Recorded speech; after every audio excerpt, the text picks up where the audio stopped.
បេះដូងដ៏ស្អាតស្អំមិនធ្លាប់មានស្នេហាមិនធ្លាប់ជួបការឈឺចាប់តែនៅពេលនេះឈឺស្ទើរស្លាប់បាំងតែមនុស្សបោកចិត្ត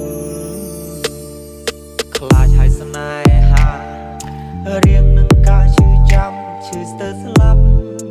ពីបាទ្រាំបេះដូងកំសត់អើយត្រូវតែរឹងមាំត្រូវតែខំទ្រាំរស់ក្នុងភៀមឈឺចាប់ធ្វើជាមនុស្សស្មោះត្រូវគេក្បត់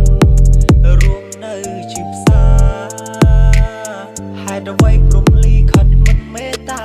រឿងមួយមនុស្សស្មោះមានកម្មពីសាងពីជាតិណាជាតិមុនតើខ្ញុំធ្វើបាបអ្នកណាបើធ្វើមនុស្សក្បត់ខ្លាចគេឈឺខ្លាចមានទោសាមិនចង់ខ្លាចខ្លួនជាមនុស្សសាវាសុខចិត្តរួមនៅទាំងឈឺចាប់រងនៅទាំងឈឺផ្សាក៏មិនចង់ឲ្យអ្នកណាមកឈឺចាប់ដោយសារខ្ញុំ Welcome to Mr. Aaron on the mix.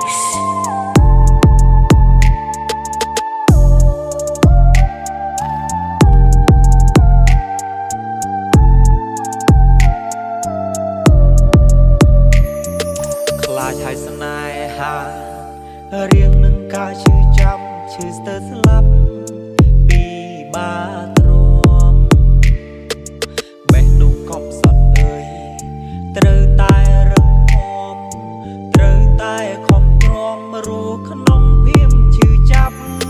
ធ្វើជាមនុស្សស្មោះត្រូវគេក្បត់រួមនៅជាផ្សារហេតុអ្វីព្រំលីខិតមិនមេត្តារឿងមួយមនុស្សស្មោះមានកម្ម